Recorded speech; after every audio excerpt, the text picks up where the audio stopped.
Hey everybody, it's Galmadex, and welcome back to some more Magic Arena, and today we're going to be playing another traditional draft of the Lost Caverns of Ixalan. Without further ado, let's get into our Pack 1, Pick 1. We've got some pretty decent options here. There's a Vanguard of the Rose for any aggressive white deck. Lots of decent little expendable cards for this to give it that indestructibility, so that you're trading some fodder up into your opponent's better creatures. But there's also the Oaken Siren, which plays really well. Most blue decks are going to be playing a lot of artifacts in them, where this is going to provide you some extra mana while chipping away for damage throughout the entire game, so really nice card there. There's also Scampering Surveyor, which is solid for slower decks, obviously for the Cave archetype, which I have still never drafted. Maybe just pack one, pick one Scampering Surveyor, just commit to playing something slow, or maybe even Caves could be interesting just to spice things up, because I've been drafting so much white lately. Honestly, we're in a traditional draft. I've been doing pretty decent with the set lately. Let's spice things up. Let's go for a Scampering Surveyor, pick one, pack one. Though I would recommend the Vanguard if you're strictly trying to win. Well, so much for playing something slow and grindy. I don't know what the player on our right took here. I guess there's no double-faced card in this pack. I think the way it works is there's one double-faced card in each pack regardless of rarity. That's how it's worked in some previous sets. I don't know if it works that way in this set, where you might open a double-faced rare mythic and a regular rare. Actually not sure. I mean, it looks like they just took a common, but if the double-faced card could be any rarity, maybe they had a double-faced rare mythic. Anyways, Inti is insane. 2 mana for a 2/2. Whenever you attack, you can discard a card to put a +1/+1 counter and trample onto an attacking creature. And every time you discard a card, you just exile the top card of your library, which you can then play until your next end step anyway. So you're discarding cards to draw cards while buffing up your board. Inti is insane. Definitely the best card in this pack, and a card that skews very aggressively, so Inti does not work very well with the Scampering Surveyor. But if the player on our right is passing us a really good red rare, it's a pretty good reason to hop into red as a color. For pick 3, we don't see any excellent red follow-ups, although I do like the Dynatomaton and the Sunshot Militia.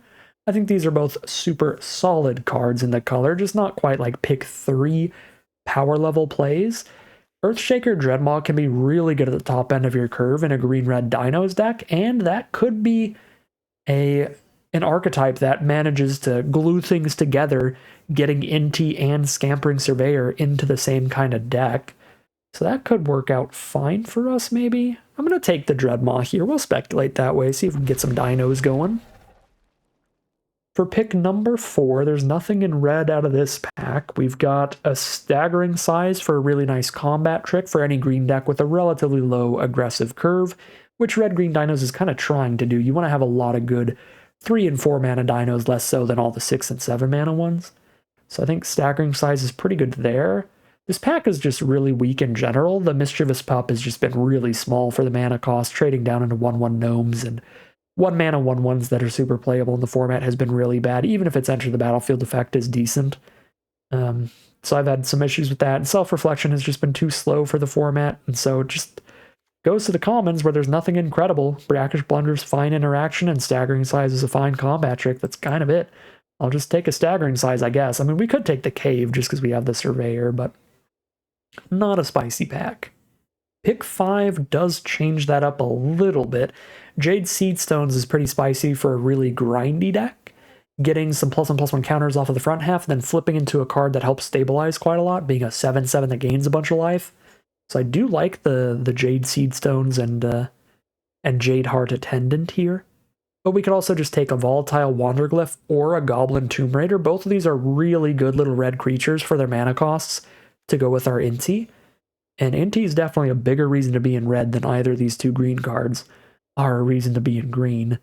So maybe Wanderglyph. It's a little weaker than Seedstones, but not by a lot. I mean, I've been very impressed by just the power of having an artifact on board and the power of filtering through your draws with this thing. I'm actually going to go for the Wanderglyph over the Seedstones with an Inti in the deck here.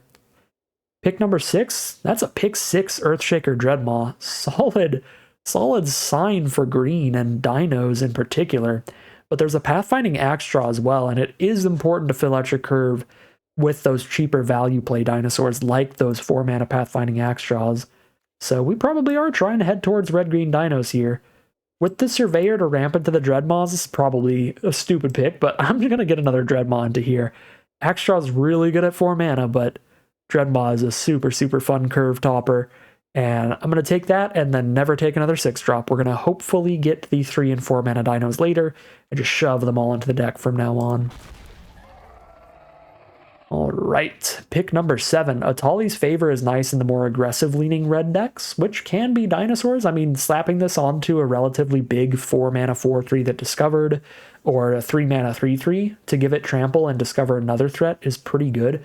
Glimpse the Core is a fine way to ramp into these 6-drop dinos, but again, the ramp kind of strategy hasn't worked super well. It's been better to just be mid-range, where you just have a lot of 3 and 4 mana dinos that you can consistently play, and by having those beefy cards, you just naturally end up playing the Dreadmaws at the top of the curve rather than ramping into them, because you really need to be playing to the board in this format where you are establishing some blockers and some attackers in the early game instead of spending all your mana just to get lands.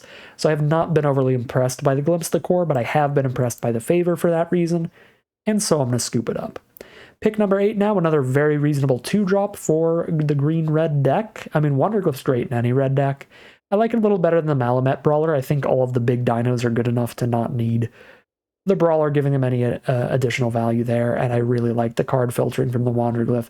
Now, the Tomb Raider actually gets significantly weaker in this archetype than any other red archetype because it really needs an artifact on board, and our only artifacts are probably just going to be the 2 volatile Wanderglyphs that we've picked up here. But we'll see. Pick number 9. I like ways to give trample in these green-red dinos deck, and Staggering Size is a perfectly efficient way to do that. I guess since we are in best of 3 draft, we could put some over the edges into the sideboard. That'd be reasonable, because we're probably not going to play more than like 2 copies of Staggering Size. If we get this decision again, we'll start taking the sideboard pieces, but for now, I'm going to keep filling out the main deck with the Staggering Size. Bristleback's perfectly fine. If we draw it in the early game, we can forest cycle it if we need more mana, and if we draw it in the late game, it's very good. A 5/5 and a 3/3.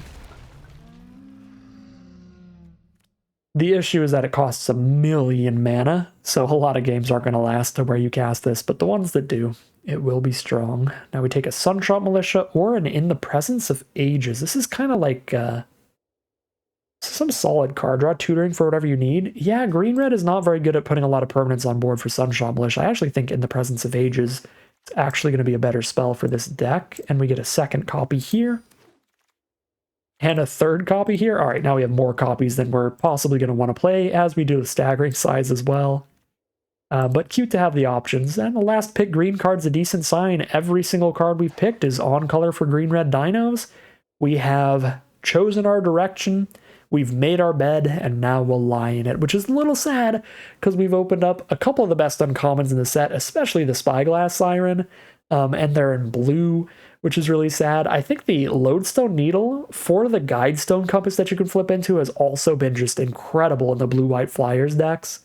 Getting to explore on one of your Flyers every turn to try to juice it up with a bunch of counters has been really good. But we are fully committed at this point. Now we're going to take a Scytheclaw Raptor, which is very good with Atali's Favor and Staggering Sizes to give it trample, but also just a beefy dino on curve, no matter what.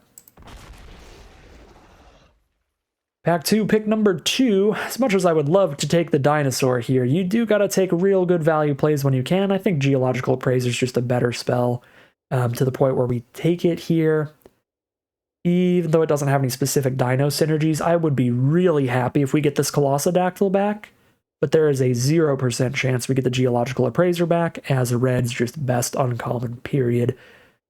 Much like the Atali's Favor, being able to cast a spell that impacts the board a little bit and discover another spell that impacts the board can put you really far ahead. With the Appraiser, it goes even farther, because turn 4, now you're slamming down a 3/2 and a 2/2 with some good abilities, or a 3/2 and a 4/3 if you're really lucky. Appraiser is just a very good card, even if it is random what you discover into. So take Appraiser over Colossodactyl. A little sad about that. I would love a Colossodactyl in the deck too, but I think Appraiser is just a bit better.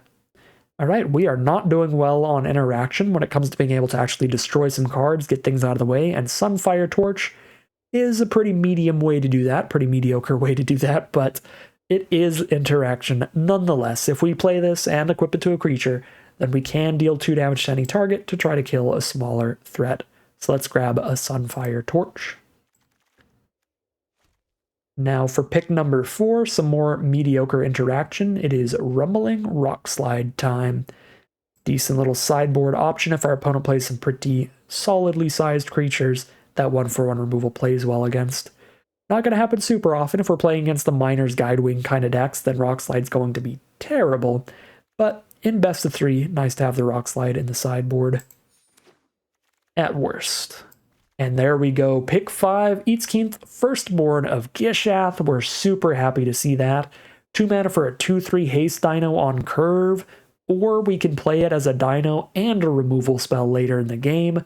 Super great card that we're incredibly happy to have in this deck. Pick number 6 is unfortunately very empty for us. I think I'll just take a Hunter's Blowgun for the sideboard if we play against a million flyers and we just want to give our board reach kind of slowly, then we can do that. Now we have a 4th Staggering Sizer, first Ancestor's Aid. I would much prefer to just run the first 3 copies of Staggering Size than play any copies of Ancestor's Aid. I think it's just a better, more aggressive combat trick for the beefier creature kind of decks like dinosaurs. So Ancestor's Aid's 100% not going to make the cut. We're also not going to play a 4th Staggering Size, so we just grab a Gold Fury Strider, even though it doesn't work particularly well in this deck.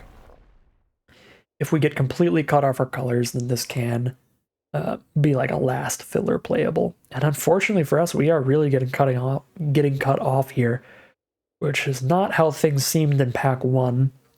But that just means that these few players, some of these players are in green-red, none of these are, hopefully. And that means Pack 3, we should be able to find plenty more playables. Let's just start drafting some high-rarity cards for the collection.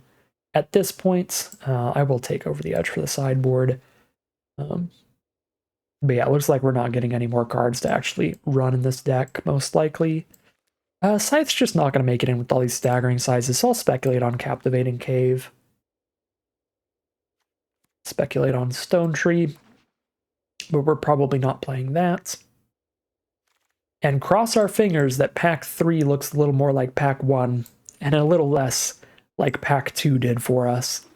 And we actually do find some solid green and red getting passed to us for the final pack of this draft. Alright, Pack 3 pick 1 starts off, luckily enough for us, opening up a Thrashing Brontodon, which fits in really well on curve at 3 mana.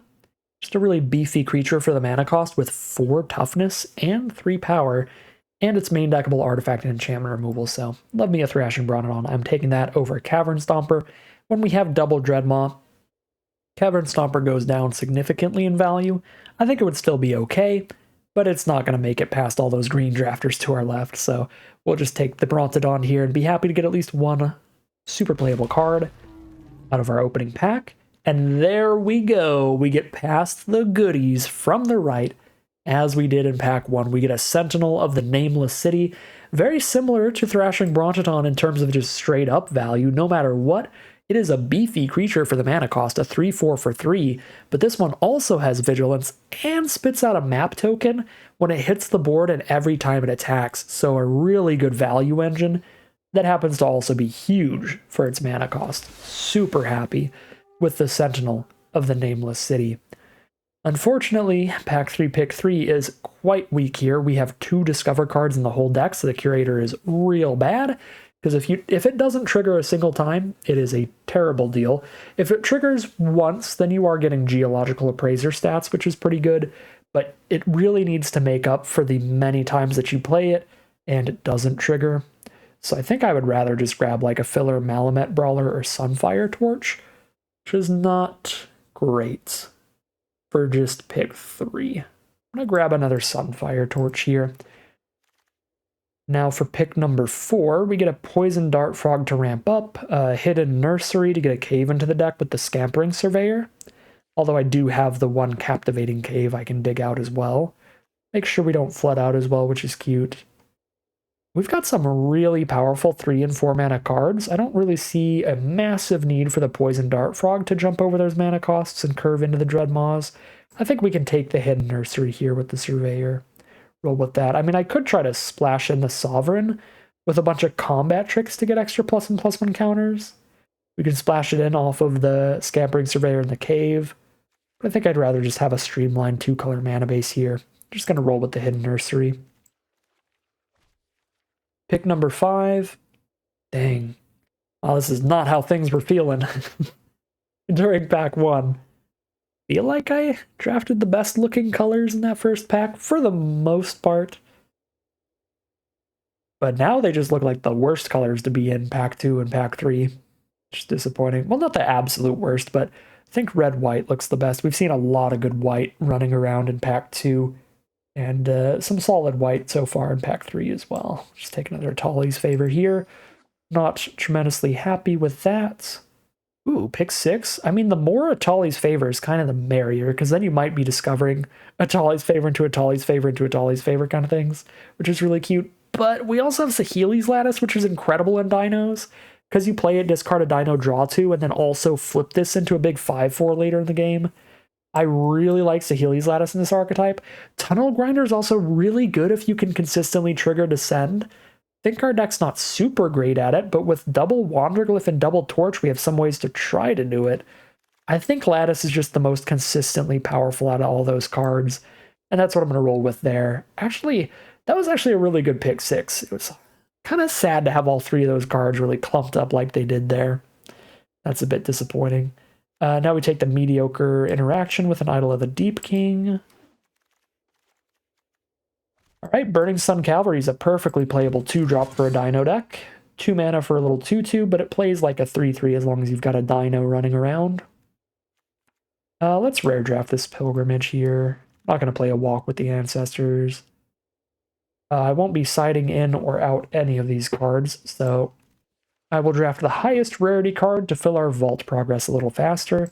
I will play a Brawler. Again, 2 Discover cards is way too inconsistent, but now there's 3.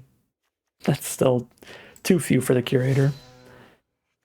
Now we've got a Basking Capybara. I guess there were actually 4 because we've got that 1 cave that discovers as well, but I'd really want like 6, 7 plus probably before I try to do that thing. No respect for Staggering Size. I think that actually is just a solid combat trick in this format. Alright, so we've ended up in a pretty medium red-green dinos deck. Red and green were not as open as they were looking in pack 1, but I mean, the drafter directly to the right of us is definitely not a fan of these colors because they gave us an Inti pack 1 and a Sentinel pack 3. So if the goal of the draft was to read the player on our right alone, I think we did that really well getting in red-green.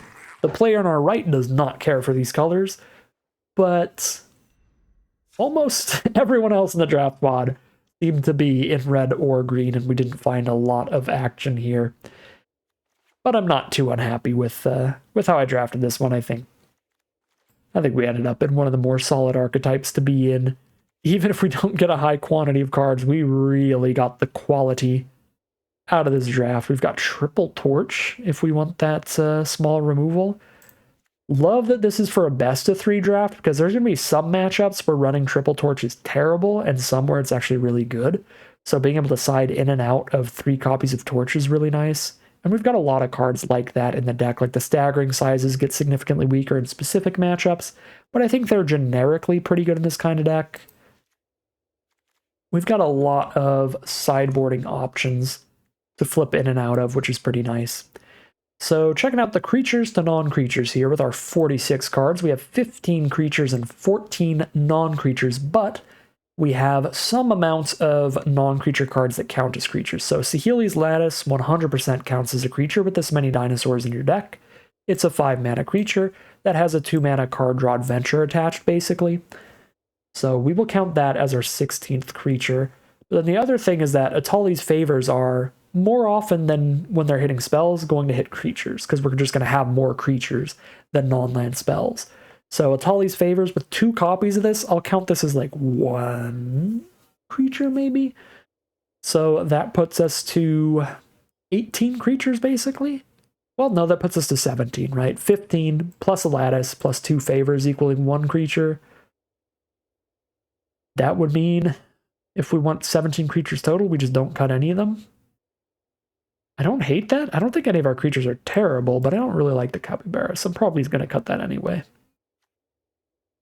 I think all of our other creatures are decent, at least. Well, Brawler's just okay. It's not even decent, but I think every other creature works pretty well in the deck. Like Bristleback in a vacuum doesn't play super well, but we have some good synergies for the card. Cycling it away so it's in the grave for Saheeli's Lattice is nice, but also having a tiny bit of ramp with like Scampering Surveyor to maybe actually hit the 7 mana is cute with it too. So there's that. 2 tiny pieces of synergy that are cute for the card.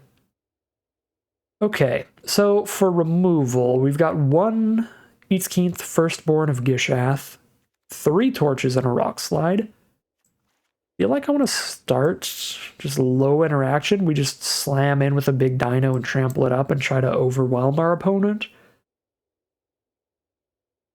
Because I think removal is only going to play super well in 2 matchups. One is going to happen a lot, and that's against flyers. I think removal is going to be pretty important in this deck where we're playing against flyers, and that could happen pretty frequently, but I think a lot of the flyers in this format, the vast majority of them are just solid, cheap little value plays, like a 1/1 that gets a map token, a 2/2 that gets a map token, a 1/1 that explores when it dies, a bunch of stuff like that where they start as like 2/2s, maybe become 3/3s from a map token, but they definitely don't get like really big where we need like Rock Slide to kill them.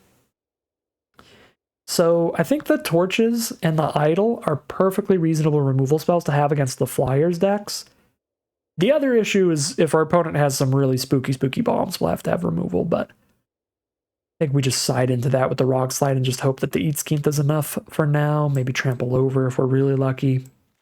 Yeah, so let's ditch Rock Slide, Idol, and I actually don't think the In the Presence looks that great in this deck. We have some pretty high quality creatures to hit, but I think I'd rather just try to card advantage it out through normal means of just Dreadmaws draw us extra cards, the Appraiser discovers to hit another card, the Favors do that, the Wanderglyph can dig for what we need, the Saheeli's Lattice is solid card draw. I don't think I need to dedicate 3 mana just towards drawing a card when I can have basically every single other spell in our deck impacting the board right when we cast it. So I think I'm just going to go all in on just immediate onboard impact. Just a beefy stuff here. And yeah, we will call it a deck here. All right, here we have a look at the final deck list for today. We're on green-red Beatsticks, green-red dinos over here. Not actually that many dinos in the deck, just a lot of nice big creatures for their mana costs. We got a couple sweet rares passed to us. We got Inti, Seneschal of the Sun, which is going to let us draw a bunch of cards and get a bunch of +1/+1 counters onto our attacking creatures for some huge damage real quick, and a Sentinel of the Nameless City, which is just an absolute beat stick on its own, being very big for its mana cost, a 3/4 vigilance for free, while giving us a bunch of map tokens to use for whatever we want for value later in the game. So those are really, really nice cards, and just slamming down one of these and following them up with some great little combat tricks like Staggering Size is going to be enough to close out a lot of games. So really hoping we draw into these super sweet rares, but when we don't, we've got just a standard red-green dinos backup plan with some beefy dinos for their costs, like Scytheclaw Raptor, Thrashing Brontodon, the Eatskeenth to get a removal spell and a creature all off of the 1 card, and then a tiny bit of ramp with the Scampering Surveyor to get to the 6 mana dinos of the Dreadmaw, that's a 6/6 trample, maybe draws us a card or 2,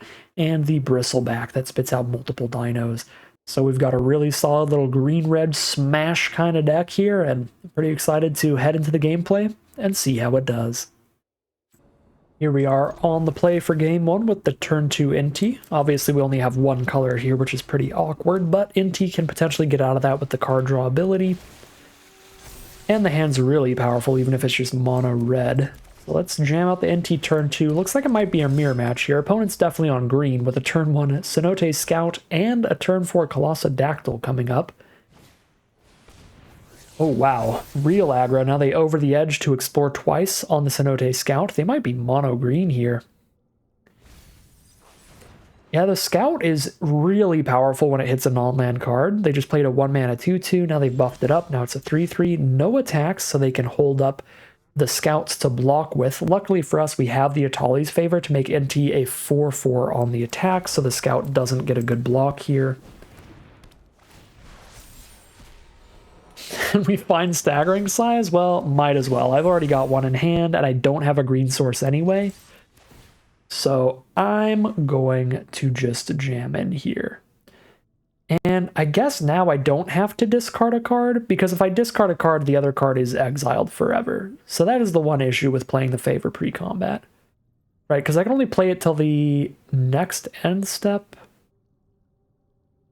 Until my next end step. So that would be this turn. So anything I exile is just gone. So I discard a card just for a +1/+1 counter. Yeah, since we hit a Staggering Size, I'm just going to decline that and just hit for 6 here.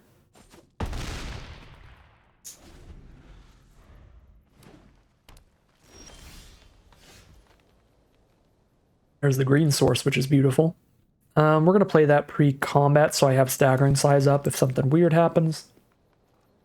But now we are going to actually discard a mountain to see what we hit. The only issue with playing this pre-combat is if we hit a land now, we can't play it.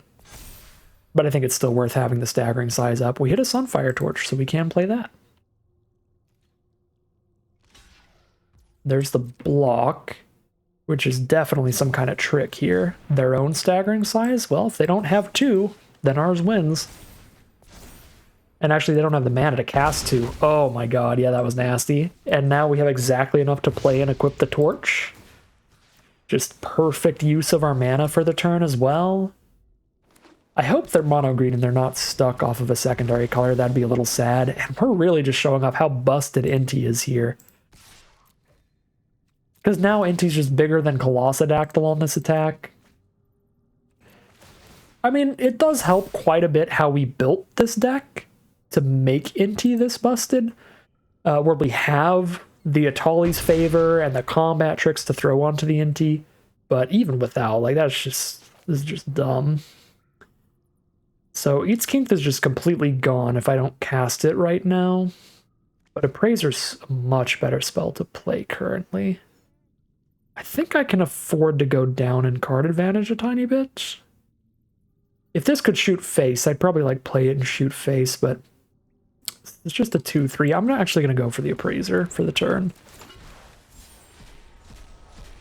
Hit a Saheeli's Lattice. No dinosaurs engraved. That's not actually that crazy then. I just put it in my hand. I think I'm going to discard Brawler to draw 2. Well, yeah, I probably should have. Just play it, discard Brawler, draw 2. That's probably better than just sandbagging it. Oh my lord. Another Sunfire Torch. I can double shoot Mineshaft Spider. Or I can just shoot their face twice for fun, I guess. Yeah, doesn't matter too much either way. I think it's just double shoot the spider, attack with both. They have to now chump block Anti, and we still trample over for a little bit. Discard the Saheeli's Lattice since I decided to keep it. Gives us that expendable card to discard. Okay, so I'm pretty sure they're mono green. They're a mono green deck with plenty of combat tricks of their own. Very happy with my combat tricks. I actually didn't love the Sunfire Torches. I don't think they were really... I mean, our last attack, they were impactful, clearing out the spider and getting in, but a single torch doesn't look insane against this deck, because they probably mostly have pretty beefy creatures. I'm definitely not putting Idol of the Deep King in here.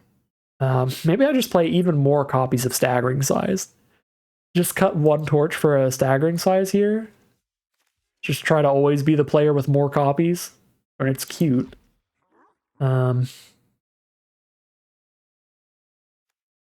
Yeah, I mean, I didn't love the Sunfire Torches. I would play another Staggering Size over a third Sunfire Torch. Maybe Idol actually is okay if they have more small creatures than just the Cenote Scout, but we only saw one creature big enough to kill with the Idol. The thing I kind of like about the Idol is if they had more small creatures, Being able to idle and kill their creature in response to them trying to cast a staggering size would be really nice. So instant speed removal would be great here, but we only have one instant speed removal spell and it's pretty mediocre. So I just don't think we have the tools to really blow them up for trying to cast combat tricks. Yeah, I'm just going to go real basic here. We're going to cut one torch for one more staggering size. Although maybe I cut the second for one rumbling rock slide because I can actually kill more stuff. I don't know. I'm just going to run it back for the most part. One torch for a staggering size. Here we are now for game 2. Our opponent is on the play. We've got a real reasonable hand. Nothing insane. Our opponent starts with their 1-mana 2/2 again, and it surveils. They get to mill that spider because they do not want to draw it here. So, really phenomenal 1-drop. Turn 2, over the edge again. Just going for damage. They get the 2 +1/+1 counters, and they're drawing into a staggering size. They are going to mill the staggering size, though. That is pretty gross. Yeah, I mean, on the play with a 4/4 attacking me on turn 2, gonna be hard to turn this one around, but we'll see. Yeah, even if I kept all of my torches and the 3-mana removal, this scout's just way too big already to where I wouldn't be able to blow it up with any of the removal. I guess, no, by the time we hit Rock Slide, it's probably even bigger than a 4/4. So we need to wait till we have like 5 or 6 lands. There's a River Herald Guide. All right. Found another card that our torches can kill, so that is an argument for keeping them. Saw a bunch of combat tricks from our opponent, and they chose to mill this one. So it's probably a very risky idea to just hold the creature back to block plus staggering size.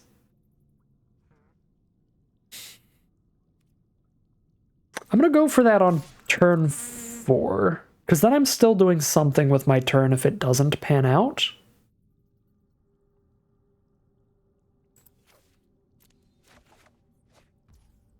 For now, if I just try to hold up a blocker and they kill it or they combat trick me, that's horrible.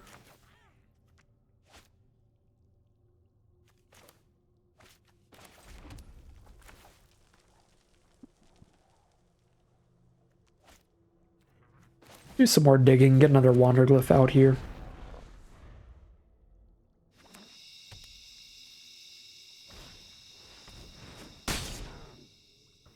Alright, Battleglyph's fine. Very glad I didn't just hold up the staggering. Well, actually, no, staggering size is good against fight spells. Shoot. Double staggering size? As much as I want to hold up double in case they have one copy of their own, at 5 life I need to block both creatures in staggering size. So we play a cavalry and hold up a staggering size here. And pray that it works, but Arena's stopping for them with 2 mana up. They probably have a copy of their own, and that's just game if they do. I don't think it's literal lethal, but it functionally wins them the game. Rather keep around the discard and draw spell. And here comes their copy of Staggering Size to wrap things up. No. All right, board's clear. Hold. We're way behind on life and not really ahead in cards at all, so we'll see. Uh-oh, the flyer. Shoot. I do kind of just die to a big, dumb flyer. Because I took like 5,000 damage off the scout. Okay, so we try to get the 6 mana for Dreadmaw, but that doesn't even help that much. Do I just ditch the Dreadmaw to draw 1 card here? I guess I can Lattice, ditch the Dreadmaw to draw 2, but I'd rather draw 1 fresh here and see if I find a better play for the turn. Yeah, I mean, Dreadmaw's a good attacker of our own, but it doesn't help us survive at all, so it's not going to be nearly fast enough. Let's actually ditch that. Now we lattice and ditch another card, which I guess is Captivating Cave here.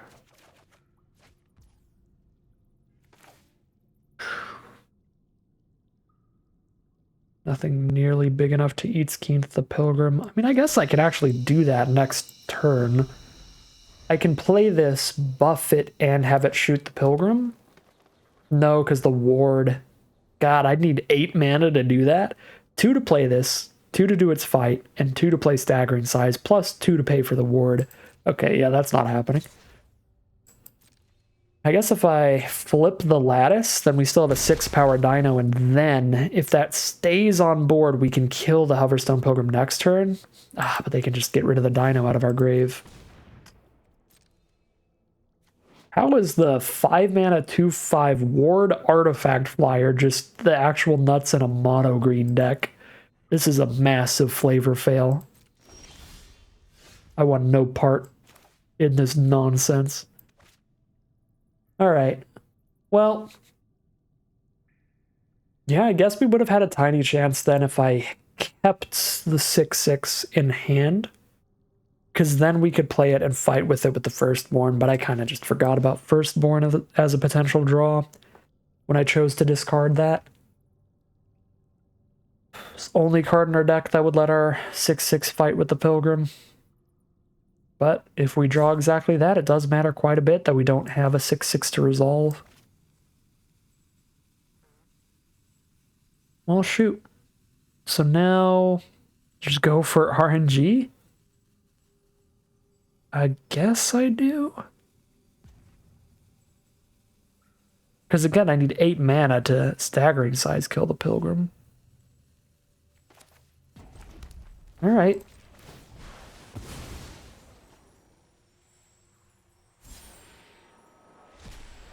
More RNG, I guess. Hello?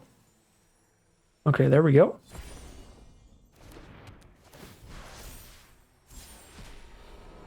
Oh my god. If they can't buff the Pilgrim or kill the Brontodon,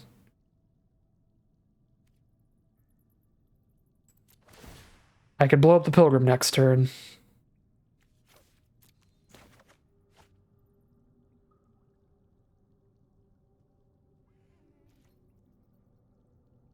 What is going on? If they have the +1/+0 and then shoot another creature, they should be saving that for next turn for the extra damage. That's the only thing that makes sense for them looking back and forth between these two cards. They probably have that and they're going to kill us with it. +1/+0 to the Pilgrim and have it deal damage to the Wanderglyph, then attack for 3. Watley's Battle Cry or whatever. No! Nurturing Bristleback's the play. Oh, Lord. So I need to have... I guess I don't need any more blockers because I can block Bristleback with Brontodon and sack it to kill Pilgrim in the same turn. I need 3 mana to do that. So I can cast 2 mana worth of cards. I can try to Staggering Size away the 5/5 Bristleback. Or I can play Inti to have Inti on the board. But then Wanderglyph trades with the 3/3 and Brontodon trumps the Bristleback.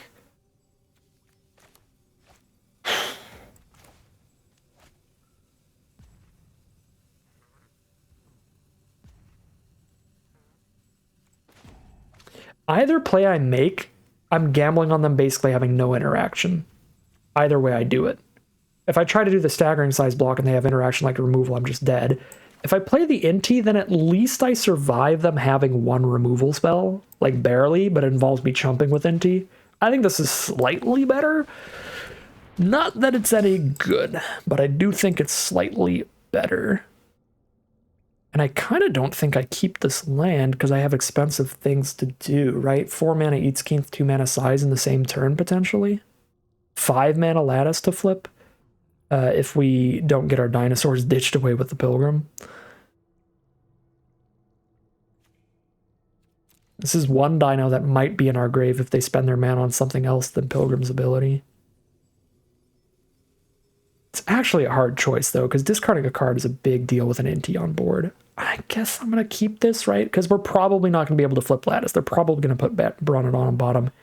In which case I have a 4-mana and a 2-mana thing to do, which still takes 6, but I can just play this land next turn then. If I need 6. The only problem is if I need 7 mana, then I can't play a top-decked land in the same turn. Okay, here we go.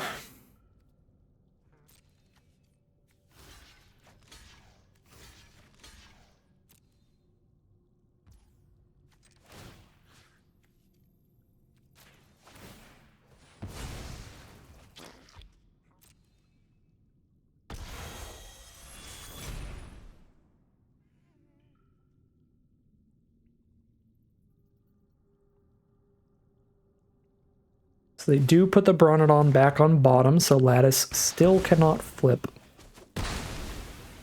But they just have a 5/5 on board and a random discover.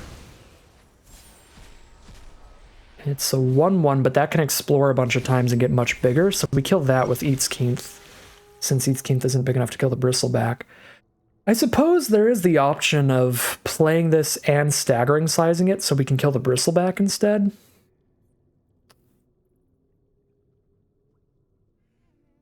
Actually does seem pretty reasonable.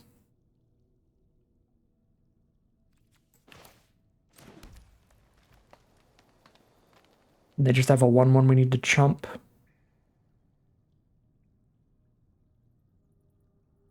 Gambling on them not top-decking a trample trick if I attack with Eatskeith here. But if I attack with Eatskeith here, they're dead in 2 attacks, so I think I attack with Eatskeith here.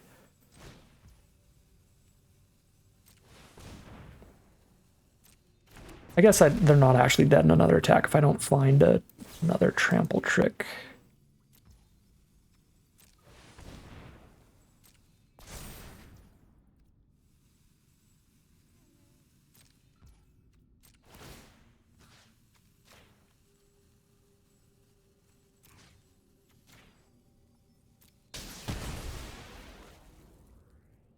So attack and deal 6.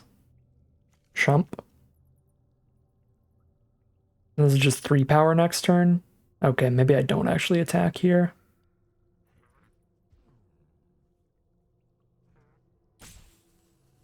Because I'm not actually drawing a card. I don't have the mana to do the card that we hit.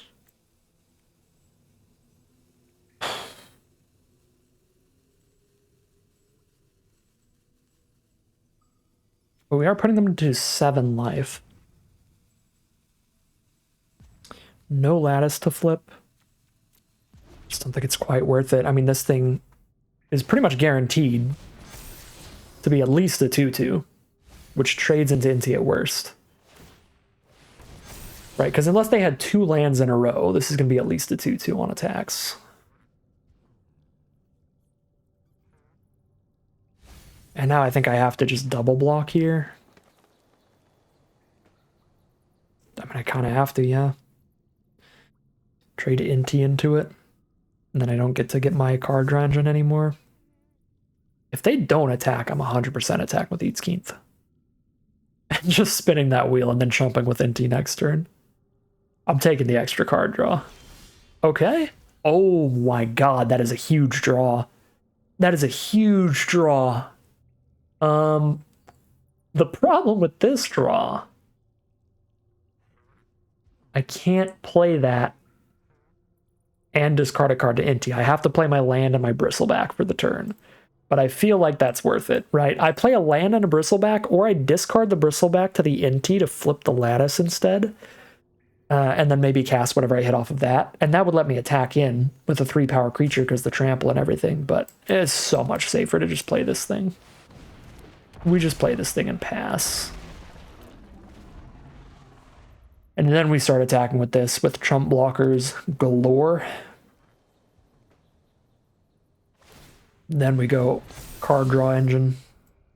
So they've got a 4/5 on top, so they make this a 6/6. Still small enough to trade into a bristleback that's attacking thanks to the +1/+1 from Minty, so we still get that attack in next turn. Never mind, now we really get that attack in. They have to double block. This card's actually insane right now, though. Shoot. 7 +1/+1 counters on one of their lands, and they just beat down with it. So next turn, they're attacking with a 5/5, a 2/2, and a 7/7 land. I mean, the play is send in Bristleback.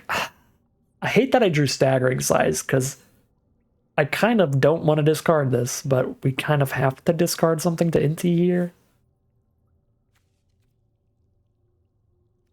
I mean, if I don't discard this, this means if they go for like an all-out attack next turn, I'm more likely to be able to find a random lethal turn after this. And attacking with just a 5/5 is already a decent attack. It's already forcing a trade or dealing 5. I'm just dealing 1 less damage than I would if I discarded this to NT. And Staggering Size is probably slightly better than a pure random draw, because it could just be another land, and that'd be pretty bad.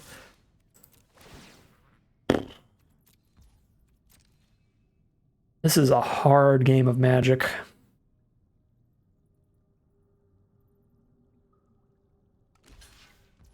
I am very okay with this.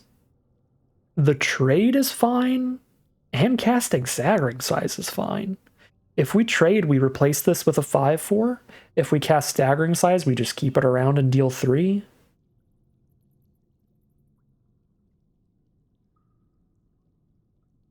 I think I like the idea of having another untapped creature. Let's get the 5/4.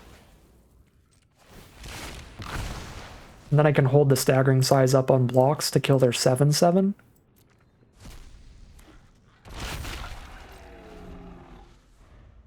I guess this doesn't have enough toughness to do that without dying.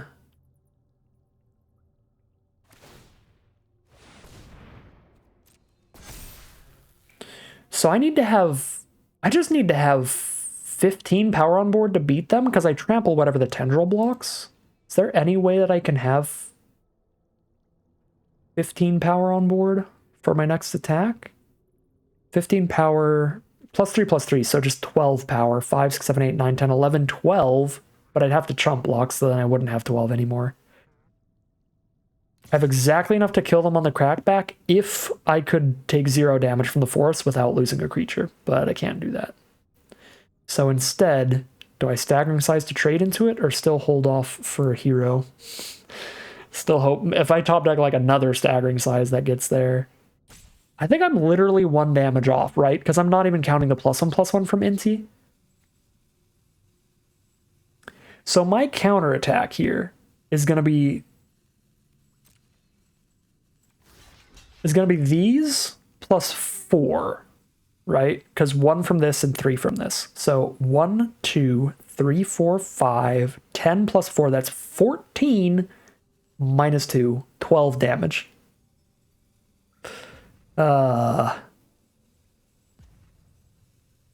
Still feels best. Let's just try it.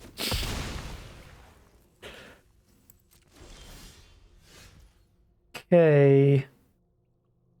So I can attack all and hope they don't block, discarding a mountain. That wins the game if they don't block, or if I have a creature on top of my deck to play to chump block the forest. Alternatively, we play really safe and attack with just Mastercraft Raptor, in which case we have to chump 2 forests next turn. So I will be drawing a random card off Inti, and I'll be putting them to 7.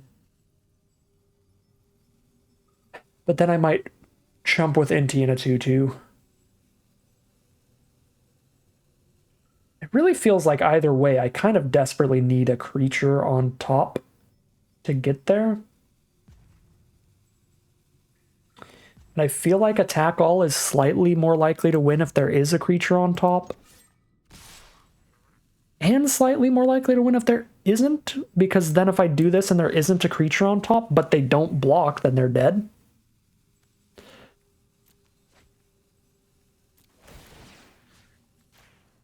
I don't know, it's a gamble. Oh! Oh my god, they didn't block! Okay. 2-0 in round 1. So, I mean, let's look back on that, right? If we didn't do that attack, if I just sent in the Raptor, I would now be holding up a 3-3 and a 2-2 against my 7-life opponent. They make another 7-7 haste attack in. I have to chump, and then I only have Mastercraft Raptor left. I'm pretty sure we just lose that game if we didn't just go for it there and get lucky with that no block. Yeah, they just haste another land. They've got enough mana to do it. They make this one another 7-7. I have to go chump. Staggering size doesn't do anything on that attack. So I go chump. They're down to, this would have the +1/+1 counter out. So they'd be down to 7. So then I guess I still would have that chance of, like, if they don't chump block, they would still die to the staggering size. Because they'd be at 7. This would deal 8. Oh, wait, no, it was better the other way around. Hold up. Wait. Even though we won the game, this might be the wrong play in hindsight, because looking back at it, not even hindsight, just with the information we had at the time, I was just running out of clocks.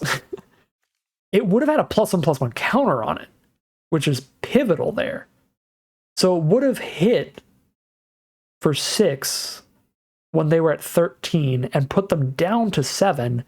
Then we know their next play is just going to be make a 7-7 and attack in.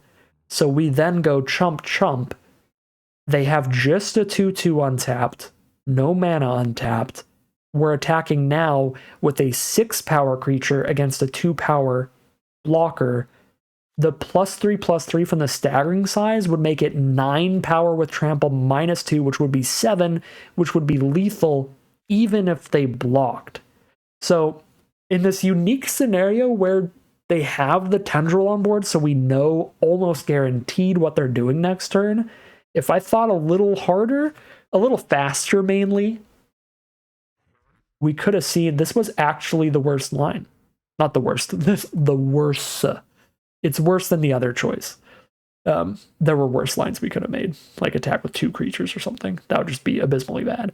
But yeah, we could have seen that the math actually adds up to where if they play how they're 99% most likely to play here, we could have found the 2-turn kill with the Raptor no matter what they chose to do.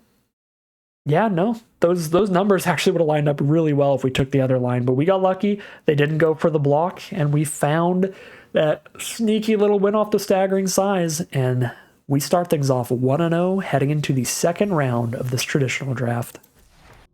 Here we are for round 2 of the traditional draft with a guaranteed forced mulligan here.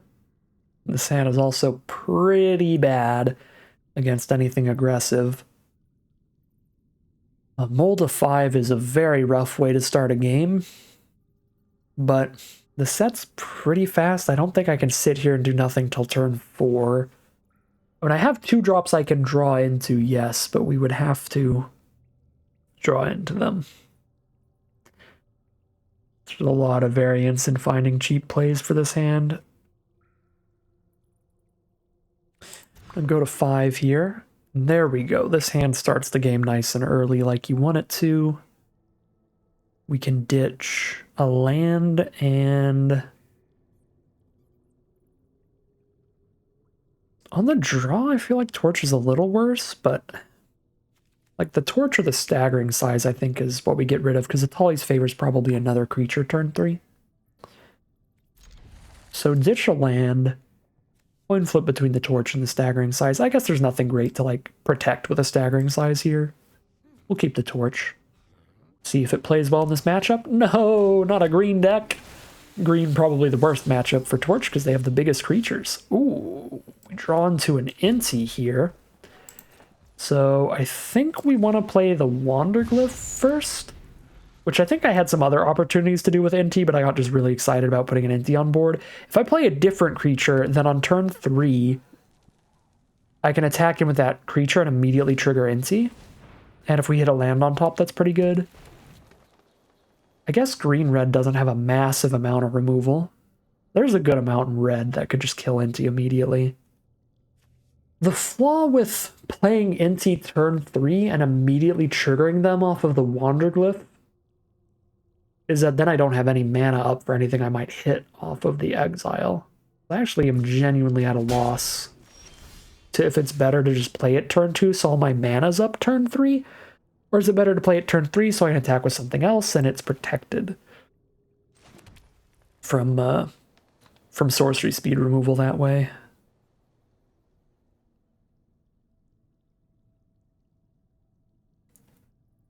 I think I'm going to go for the Wanderglyph first here. We'll see how that plays out for us.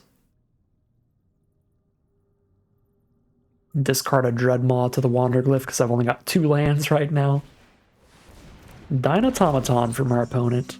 Okay, so the +1/+1 counter from Inti would be pretty big here, but also just equipping a torch means we attack in fine. We are really looking for lands right now. With a 4-drop and a good 3-drop in hand, so I kind of want to Inti onto Wanderglyph and hope I exile a land, just to really gamble it up here.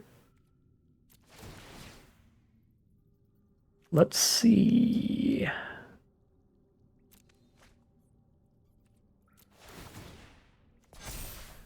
Oof. Alright, well. No land then, unless I ditch the Favor for a land, but Favor's my 3-drop anyway.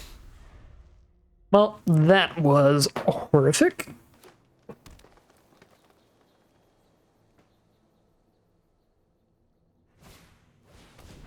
A Poison Dart Frog, which we can clear out with the Sunfire Torch.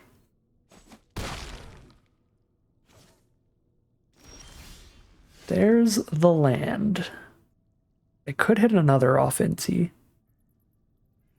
That would only be if I discard a card here, which I kind of don't want to do anymore on this board state.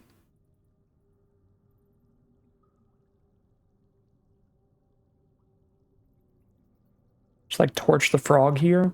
Plays pretty bad against like Combat Trick from our opponent, which they could have with 3 mana up.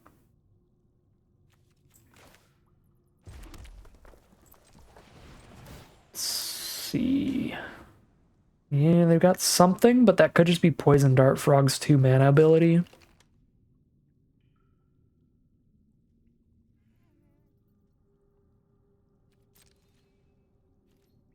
Well, I think we just go for it here.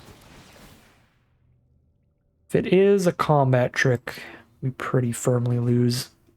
But I think we gotta go for some risky plays because we're already pretty far behind if we don't get some action going here.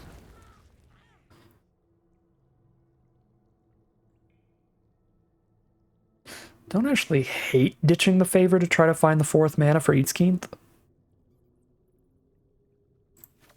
Yeah, if I draw garbage and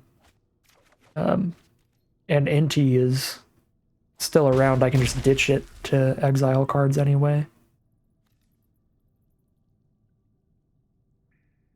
I should not have played my land for turn. I did not realize the synergy that Inti triggers off of every discard, not just Intis. So the fact that I discarded a card to Wanderglyph also triggered the Inti, which I don't know why I didn't know that that would work, but I didn't know.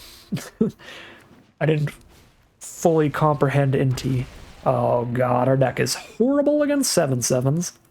We've got some 6/6s, but we definitely don't have removal that kills that thing. Matchup not looking super hot, but at least it doesn't seem like they have much removal either, so if we can just be on the play and roll out one of our rares, should be absolutely killer. Yeah, no, I just straight can't do anything. I can't attack into that, I can't block it. Alright. I don't think this game played out super well. I think I played pretty poorly, didn't know how Inti's ability worked. But, I mean, this also just looks like a loss regardless. Started with the Mold of 5 and just got hit by some big stuff. Got stuck between the 2 different things I was going to say. And ended up saying some big. We're just getting slammed by some big. As you do.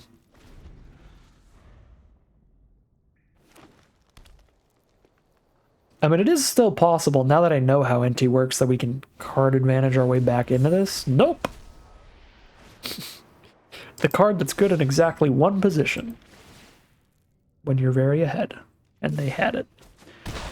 Discovery will blow us out, and that is going to be a loss for game 1.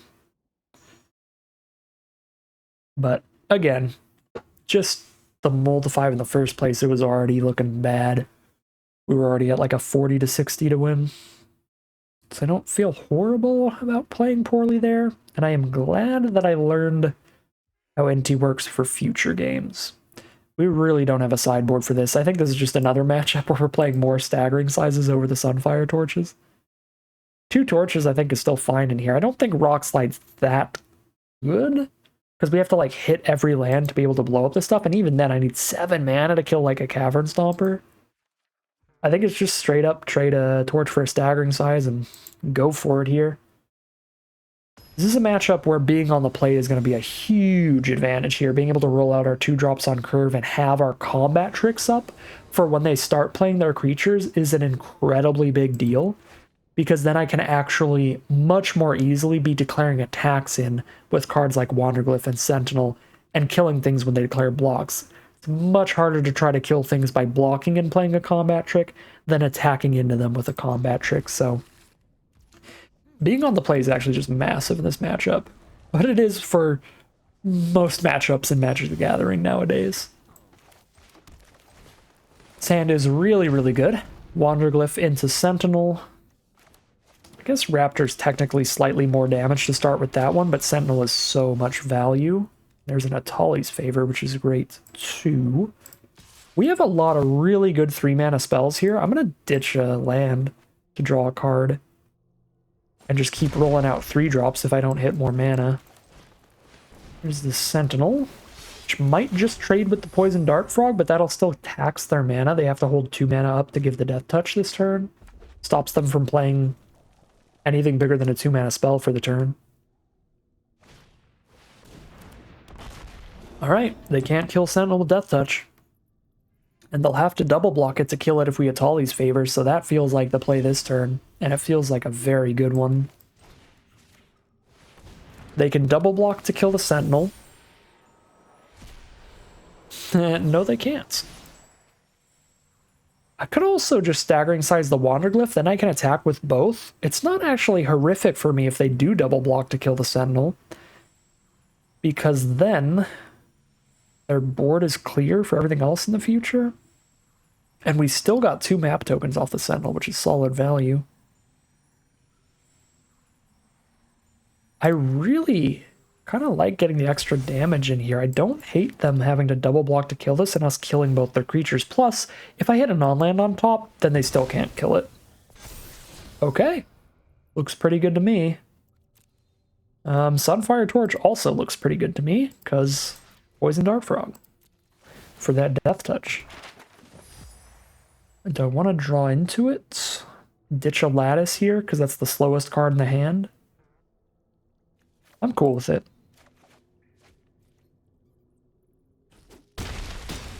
Dig a little further into our deck for next turn.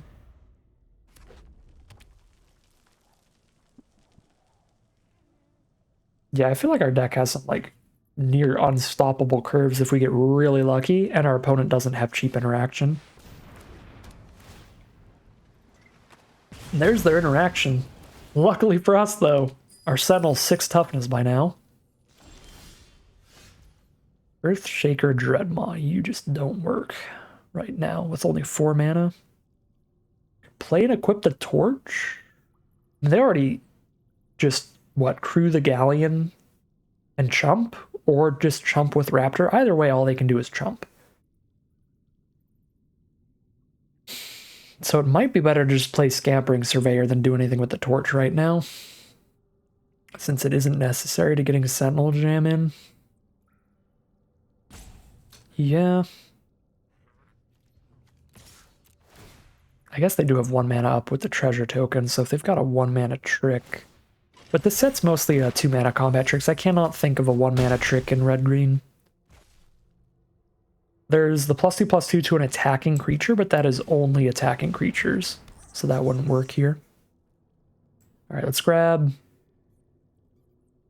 It's a little awkward that we're not getting the extra cave value, but we kind of need a second red source so I can play Raptor and Torch. If we don't hit a 6th land, it's going to be much better to play this and play and equip the Torch than only play this or only play the Torch.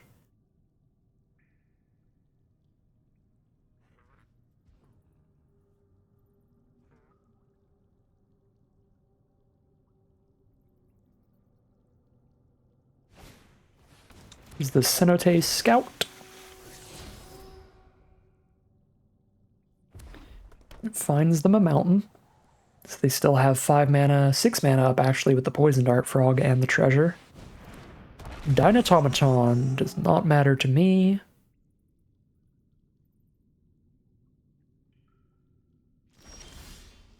There's Inti.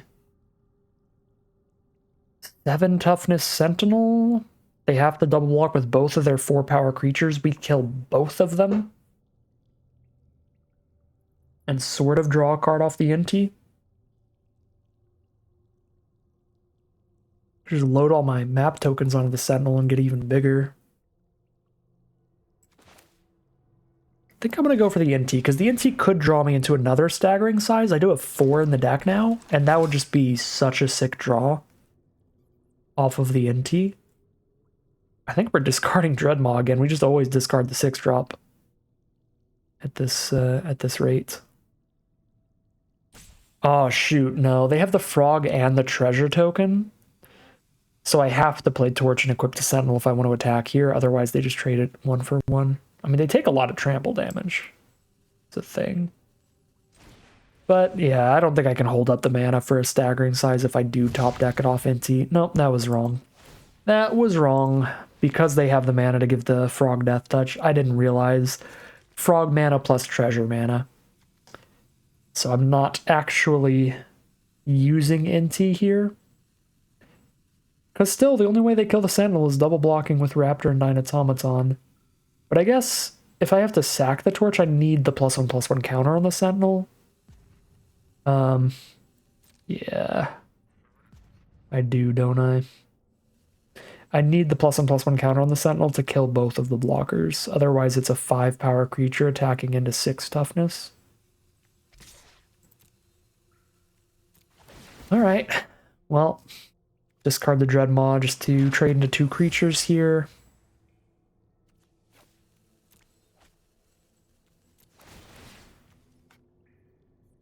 And I suppose I had the mana actually at this point to try to get +1/+1 counter off the map, and I would have succeeded. And I wouldn't have had to use Inti's ability. Could have kept the Dreadmaw in hand. There's too much. There's too many things to keep track of here. I'm not doing them right. But still in a really good spot. Okay.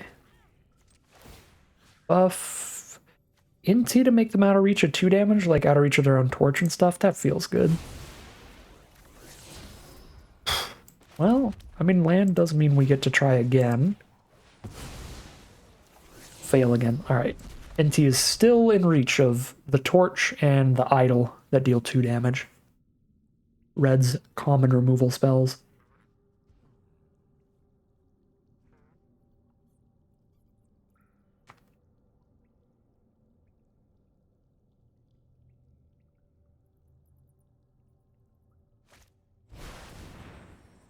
Pick up a Galleon. Ooh, discover a terrible card. We're happy with that. Not happy with them picking up a Galleon, but happy that they have no blockers up, basically. They have 1 scout. There's a Bronodon to kill their Galleon. That is definitely something. I think I'm going to ditch a mountain here, and then I want all 6 mana up to play Raptor plus Bronodon if I don't hit anything, which means I don't use the map. Yep. If I hit one of my staggering sizes, they're just dead, which is pretty cute. I think I actually buff the Surveyor because they're going to have to Galleon the Inti.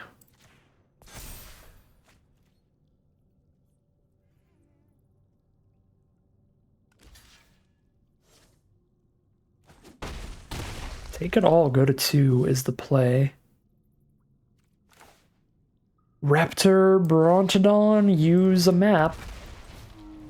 Actually, do I use a map or do I hold the mana up to blow up the Galleon? I can use the map next turn. I'm going to hold up the Brontodon mana. If it's going to be advantageous to blow up a Galleon at instant speed during their turn, then I have that option open now.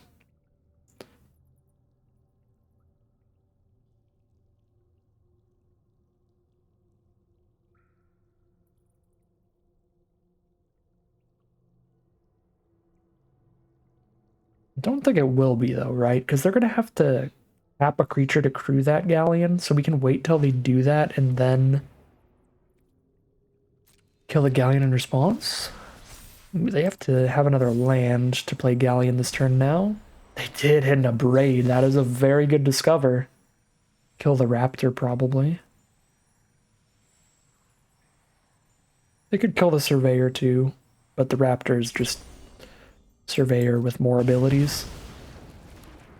At this rate. Do they have land in hand to play the Galleon?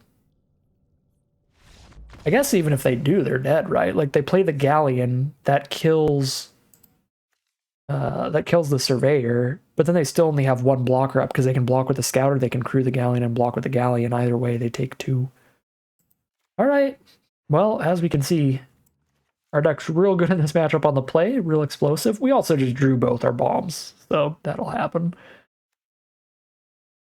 We saw Galleon from them. The problem with Galleon is removal isn't even good against it, because the best thing that it does is the fact that it blows something up right when you play it. So if they play it and I just removal spell it, then they still like killed our best card and we've just 2-for-1'd ourselves. So I don't think putting an over the edge in for a Galleon is the greatest option here. But I guess they have Dynatomatons as well, and over the edge is pretty fine against Dynatomatons at least. So that could be an option. We do that instead of the second Sunfire Torch. But the Torches have been playing fine. Not insanely well, but not terribly. They killed a Dart Frog. They would have killed a Scout there. That's the one thing that I really think might change an over the edge over a Torch.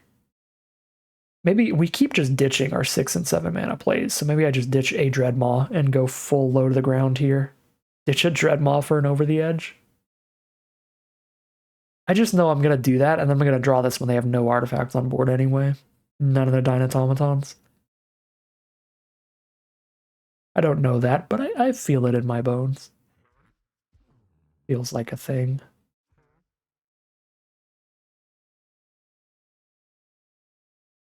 Alright, I'm going to run it back, and if we draw like both Dreadmaws and an over the edge would have been better, then that's on me. Then that's on me. We have to draw a green source here. But even if we don't, we have Cavalry into Raptor off of any land, which is a real strong start to the game. Our opponent did take at least 1 mole. This hand's insane if we draw a green source, and we are on the draw, so we have 3 draw steps by the time that we would be casting the Sentinel. So we have 3 coin flips. We've got 9 green sources in the deck. About a third of the cards, and we're drawing 3 cards. Yeah. Slightly under a third of the cards left are force, and we are drawing 3 cards here before we need it, and we did find it, which is beautiful. Here's our turn 2 Burning Sun Cavalry. Depending on what they do here, we might play Raptor instead of Sentinel, because it also buffs the Cavalry and gets more damage and off that. Interesting. I feel like we're probably just jamming Sentinel with Staggering Size as the backup in our hand again. It's just such an insane start.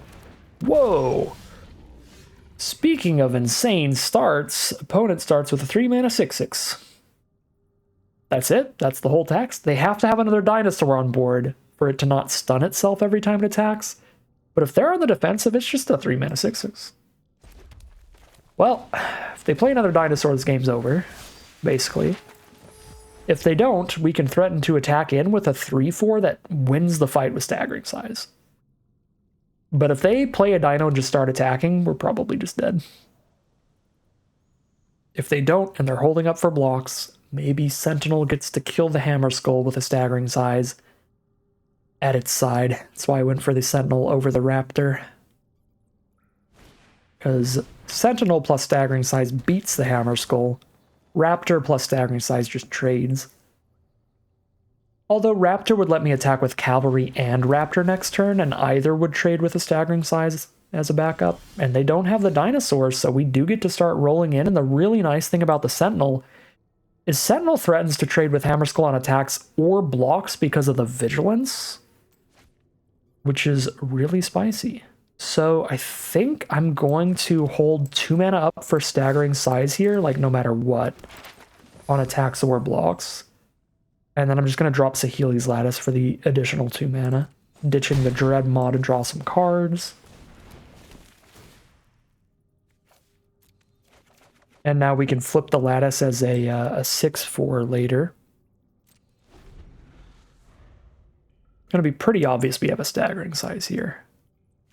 But just because it's obvious we have staggering size doesn't mean that our opponent gets to attack into it. That means they're like, well, shoot, I can't attack or block the Sentinel then. And they're just going to keep taking 3 damage all the time. All right, unless they jam out a Death Toucher. If they jam out a Death Toucher, they can block a Sentinel.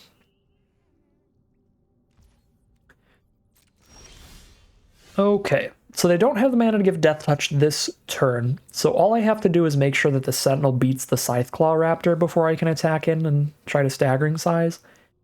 So we just need to find 1 extra toughness on the Sentinel with these map tokens, so we're probably cracking both.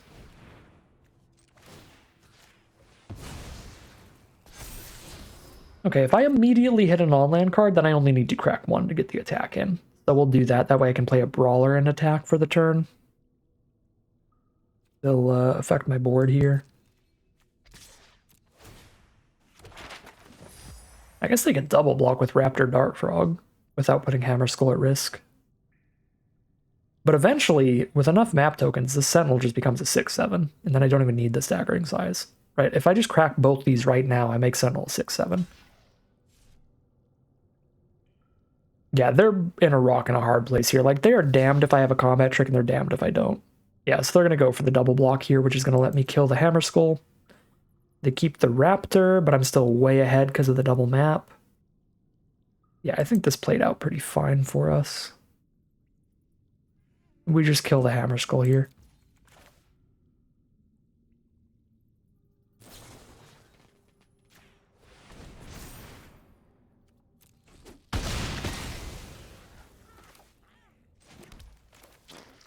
Drop a Brawler.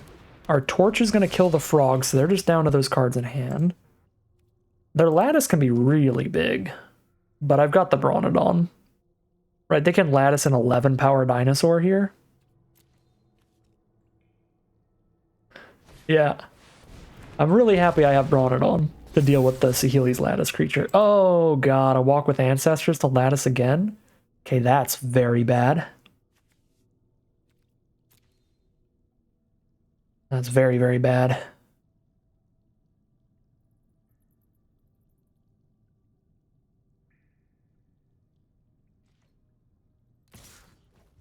Send in the Raptor. Fine with me.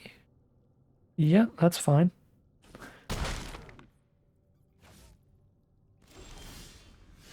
If I flip a Lattice and equip Torch to the Cavalry, it's big enough to attack into the Axe Draw. It attacks as a 4/3. But it's not big enough to sack the Torch to kill the Axe Draw. If I have a non-land in the top 2 cards of my deck, I can use both these maps. One to draw land, the other to get a counter on the Cavalry, make it 3 power, then I still have the mana to play the Raptor and equip the Torch, so it attacks as a 4/4 into the Axe Draw and kills the Dart Frog. I'm probably not playing Bronodon until I'm killing the Lattice anyway. So I think that's a fine use of mana. Right, like we just flip the Lattice and pass, or we do a little map gamble here. I go for the map gamble. I think we can hit an on-land in the top 2.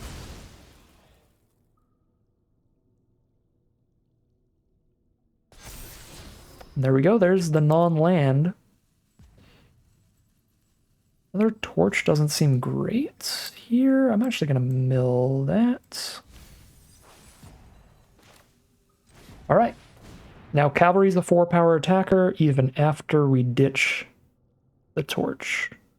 Oh, what do they have as an instant for 2? They've got the abrade here. That's pretty gross. That means no attack for the turn and we don't kill the frog.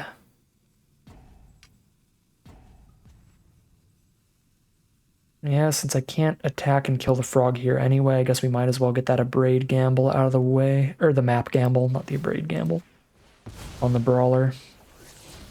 Shoot. Yeah, I mean, if I kept the torch on top, that would have meant I could use the other map if I didn't equip the torch for the turn, but obviously we were just going to equip the torch for the turn, so. If our opponent played that abrade out in response to us trying to equip the torch, like they had a play that would have gotten us anyway, even if I played it out slightly better. All right, I guess I put this on the raptor then. Well, if I put it on brawler, I can trade with their raptor on blocks. Or if I put it on raptor, it's on my creature that's actually going to attack next turn, and I don't have to spend mana on it next turn. But I probably have enough mana to just put it on the better blocker here. Right, because then next turn I would flip a lattice and move the torch. I've got enough mana to do that, so yeah. Should have just put it there. They actually just pick up the hammer skull. I'm cool with that. I'm cool with that. I think I'd be a little more scared of them trying to like re-pick up a lattice later. Because it's potentially even bigger than the hammer skull. And now the lattice is even smaller, because it doesn't have the 6/6 hammer skull in their grave. Yeah, this is cool with me. My lattice is big enough to trade into their 6/6. I think we are all good on that. Really wish that I put the torch on the brawler here, though, to trade with Raptor and Axedraw here on blocks and then flip our own lattice. That would be the play. Instead, now we're just not really... I mean, I could still do the trade with the Axedraw. I think that's still fine. But this should have been a double trade. That was incorrect plays. Don't have enough mana to flip lattice and play Brontodon, which would be the best. Playing a Surveyor and a Brontodon is still pretty fine. 3-2 against a 4-3, Brontodon for the future. We're chilling. Auto Tapper, you're such an idiot sometimes, I swear to God. Double green spell in hand. Let me tap all your green sources. You're welcome. Let's get the Discover land over the +1/+1 counter land. Guess I could send Brawler in, trade into the Scout.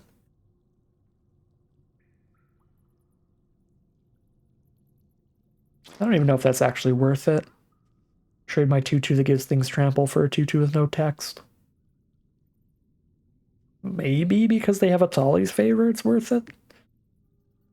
Because the favor can make the Scout even worse. Or even better.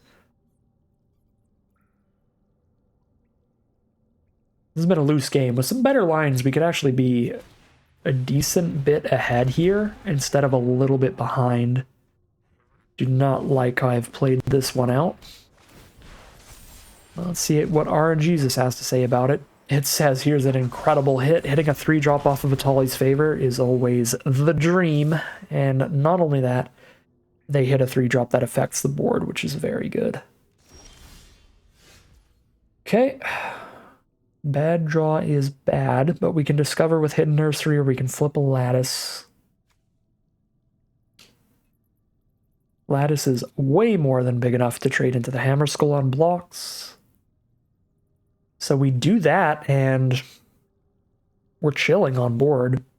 Right now it's just a top deck war, and we get the first Discover in the top deck war.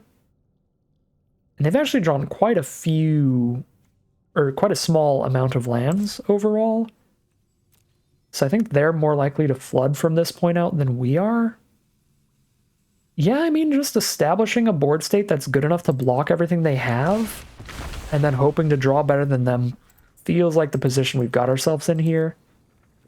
I mean, things are close enough after the flip that I think if we had operated perfectly throughout this game. I think this is where we actually just stabilize and fully swing the game in our favor from here. Instead, it is a top deck war. It is right down the middle here of a coin flip to end it all.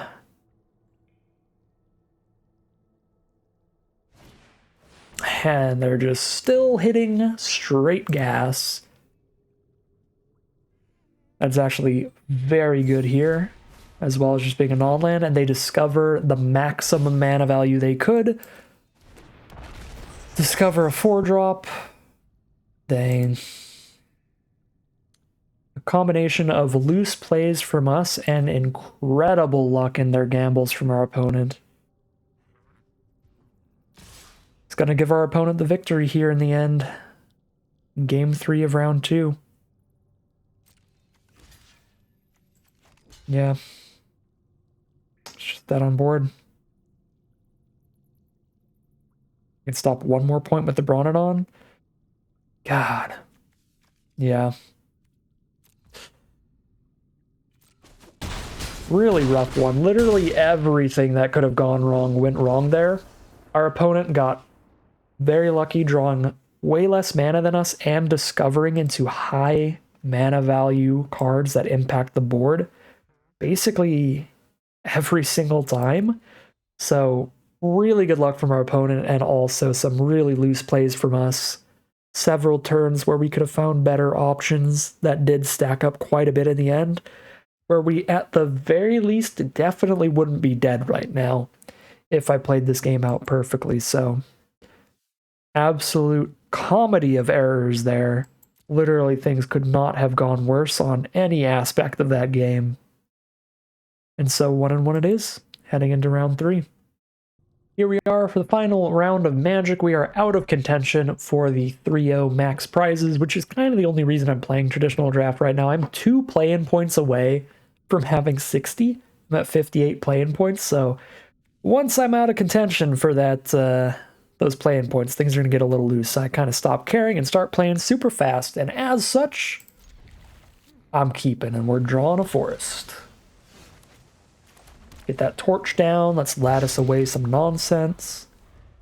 Next turn, we get to a geological appraiser here no matter what. Maybe if we don't draw a forest, the best card to discard is the Sentinel, but there's no universe in which I'm doing that.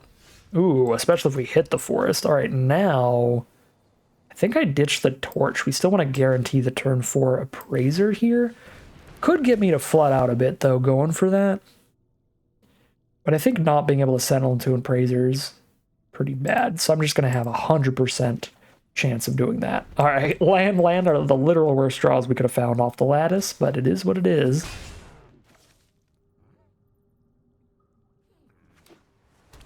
Playing against blue-white, best archetype in the format, debatably blue-white and white-red. Pretty busted, but you know what else is pretty busted? Sentinel of the Nameless City. Start spewing map tokens all over the place like Dora the Explorer. Blue, red, and white. Okay, so just all the best colors. And then a map token on the Waterwind Scout draws them into another land. So Waterwind Scout has essentially been a 3-mana 2/2 flyer that draws a card when it enters the battlefield. I guess 4 mana. 4 mana. They did have to spend an additional mana later in the game.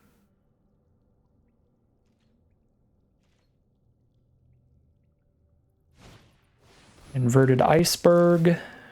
They've got the blockers up for the double block on the Sentinel. If I just juice up the Sentinel with the Sunfire Torch, they no longer have the double block up. They've got a single blue mana up, which could be a Cogwork little wrestler, which reduces my power, but it doesn't give them any more power to kill this thing. Right? If I Sunfire Torch the Scout away, they have 3 power on board against a 4 toughness card. Yeah, they cannot kill Sentinel on attacks here, so let's just go. Let's just go. Okay, another torch, sure. Now I guess I don't have to feel bad at all about sacking the first one. Actually, let's sack the new one. Let's be fancy. We'll sack the Torch of RNGesus.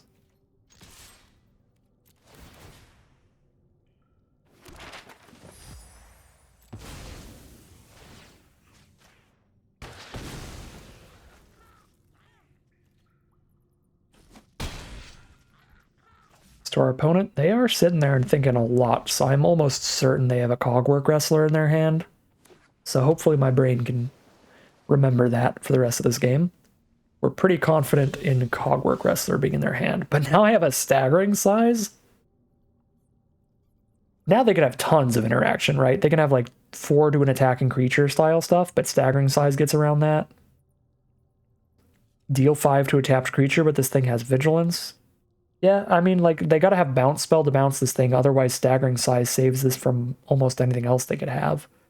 So I think I just attack, and then we just do other stuff post-combat, appraiser, that kind of stuff. Ew, lodestone needle, lock down the sentinel. That's bummy. I don't have the mana to play the appraiser and hold up the staggering size here.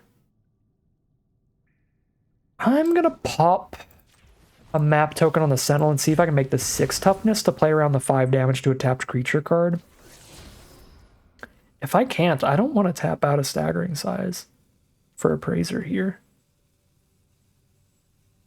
I want this to be at least 6 toughness, I think.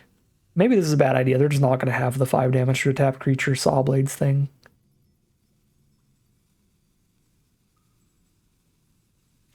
I don't know. Appraiser's still going to be really good next turn. I'm under like 0 pressure on board. Alright, cool. Dreadmaw is perfectly reasonable draw. And now Sentinel is out of reach of the 5 damage thing. Now I can tap out of staggering size without feeling bad, but I don't really want to play Eat Schemes without blowing something up. Hey, Cogwork Wrestler. How's it doing, old friend?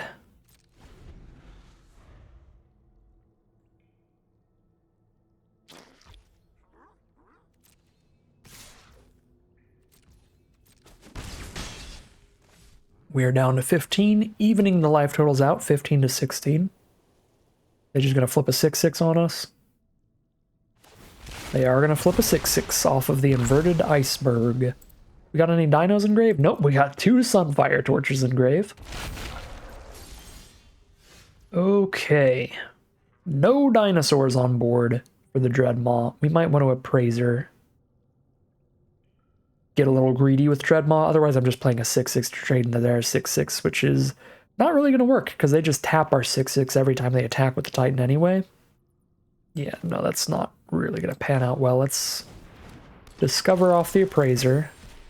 Discover a 4/3, all right. I mean, that's a good one. That's quite a good one. Now we're just holding up staggering size. Maybe block with appraiser and cast a staggering size. That is a 2-for-1. I'm spending 2 cards to kill their Titan, but one of those cards, the appraiser, spit out a raptor at the same time, so it's kind of more like a 1-for-1.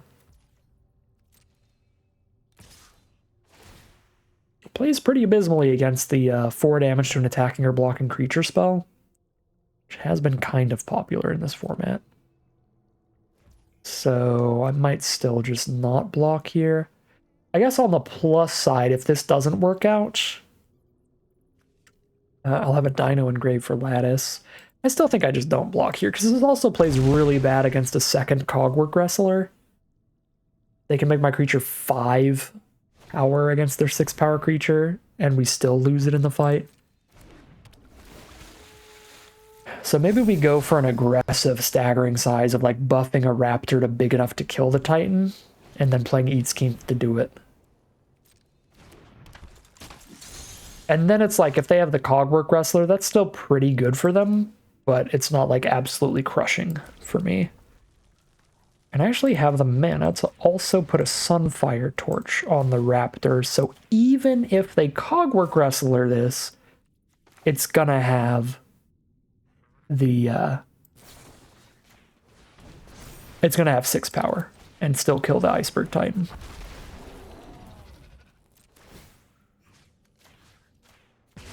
Alright, beautiful. Beautiful work from Scytheclaw Raptor, and especially Eat Scheme. Now we're just jamming for 8, having their life total. Boom, they're at 8. We have evened out the life totals yet again. 8 life for our opponent, 9 life for us. but now they gain 2 off of clay-fired bricks, ready to flip that in the future to have a bunch of chump blockers, buff their whole board as well. But we're going to start slamming out Earthshaker Dreadmaws, drawing like 2 cards each time. I think we're favored here. I don't hate this, but here comes that lottery spin. Discover 4. Just a 2/2 gnome. Don't think that changes things much. I think we're still in a great position. Yep, hit a land, that's fine. We keep a green source untapped. Because I can just play this mountain and then I can play a red or green spell after the Dreadmaw. Well, there's a very good red spell and a very good green spell. You know, this green spell's good enough, I might attack all.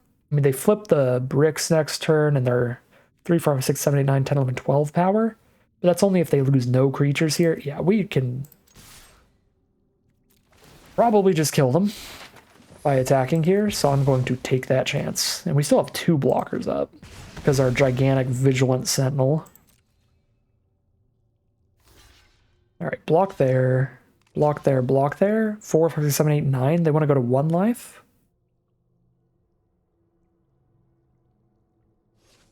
Nope, they do not want to go to 1 life. So trample for 1. I'm doing 1 plus 5. Wait. New math. New math. 5, 6, 7. Well, 7 plus 3 is 10. All right, cool. 7 plus 3 is 10. Let's do it here to be fancy.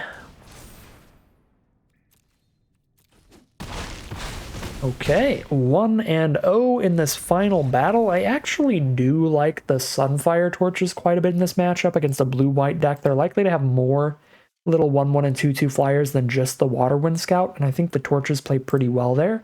So I'm actually going to keep the triple torch here rather than cutting one for another staggering size, like I've been doing in every other matchup. So I think I'm just going to straight run it back. I don't think I want idle when I have 3 torches still. I suppose since we're on the draw, we could cut a land, but I still have 6 mana Dreadmaws and 7 mana Bristleback. Maybe I cut a Dreadmaw and a land for another staggering size and some other cheap card, but I don't really think I have any other cheap cards I really like other than another staggering size. So it's like cut a land for a staggering size or just keep 17 for the double Dreadmaw Bristleback. I guess I could keep 17 lands and still cut a Dreadmaw for another staggering size, but this deck has gotten us this far. We'll see if it can't get us the second victory for a solid 2-1 run. Alright, well this is a really nice hand here for game 2. Obviously not having a green source is awkward, but the Captivating Cave can cast green spells if we tax ourselves. So I can play a green spell turn 3. I can play a 2 mana green spell, which in this hand is actually reasonable, considering every single spell is 2 mana anyway. I can't play anything bigger than a 2-drop turn 3 regardless. So let's drop the Inti immediately, right? Then I can go Captivating Cave, attack in with a 3/3 against their 3/3. They might block just trying to kill this thing before it pops off. And then I can Staggering Size and just really go to town. Probably ditching the Malamet Brawler. Start discarding some green spells. Alright, yeah, Waterwind Scout. We're gonna have 6 power off of our combat trick through an attack here. So send in that team. Ditch the Brawler. Find a forest, which is awkward because I did play my land already. But I needed that mana for Staggering Size, so I had to do it. They're down to 17, and Inti lives another day. And I actually don't have any green cards in my hand anymore anyway, so probably not the end of the world that I didn't get to play the forest. Alright, map token being used on the Waterwind Scout just finds a land, so that remains a 2/2 flyer. But it did draw them a card. Now we're down to 18. We'll see if they play any blockers for our Inti. They do not, and we hit the green source. A ditch Saheeli's Lattice. No, let's play a Scytheclaw Raptor or Surveyor this turn. That's going to be some time before I want to jam out a little 2/2. Yeah, let's ditch a Wander Glyph and guarantee The 4th mana as well as a really nice late game play.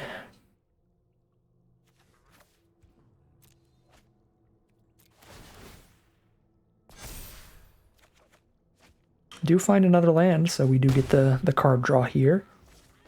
Nothing from our opponent. Let's see if they have a counter spell for the Surveyor or something. I don't know what they're doing with all this mana. I really don't mind Surveyor getting countered here. Obviously, I would prefer it gets resolved, but we've got better spells they could counter later, potentially. And so they're just going to use the counter spell for card draw to try to dig for some way to kill Inti, I imagine. So the Surveyor does resolve, which is really nice. That's a good 2-for-1 for us. A 3-2 right now and a Discover later. Well, a 3-2 and a land right now. The land might matter if we need a ton of mana to cast like 2 spells in 1 turn. Alright, there's an Oaken Siren.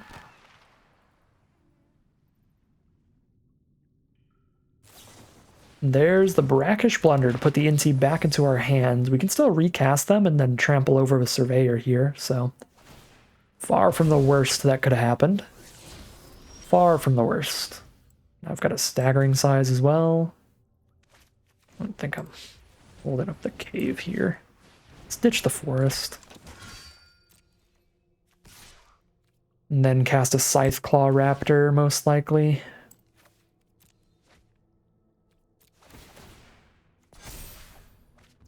Sunfire Torch, that is awkward. I think that's just going to stay exiled. Well, shoot, they have multiple flyers on their board to kill with the torch. It's tempting, but the Staggering Size in hand to buff up a 4-3 like a Raptor. I'm pushing that damage here. I'm getting the Raptor on the board.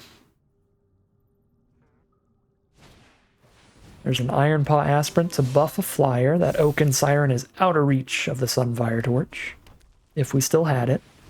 Another Ironpaw Aspirant. So if I kept the torch, they would have buffed both of the flyers out of range of the torch. Alright, that feels like a decent little turn of events for us. Well, try to get some action out of the Staggering Size.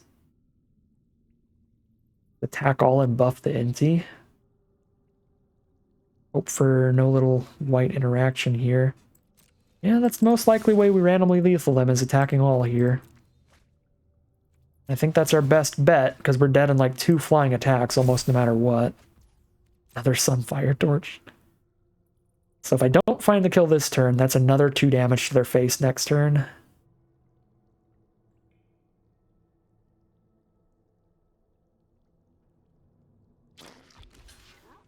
Alright, chump the Raptor. That's it, takes 7. I mean, Staggering Size is well over lethal if this works. Okay. Alright. That is now 2-1 for the whole event. Some rough stuff round 2, really the final game of round 2 being a pretty rough game all around. But we still find a very reasonable positive win rate run at 2 wins and 1 loss. But that is going to give us 1,000 gems and 3 packs of Lost Caverns of Ixalan. Not too shabby at all. But that is going to end today's video.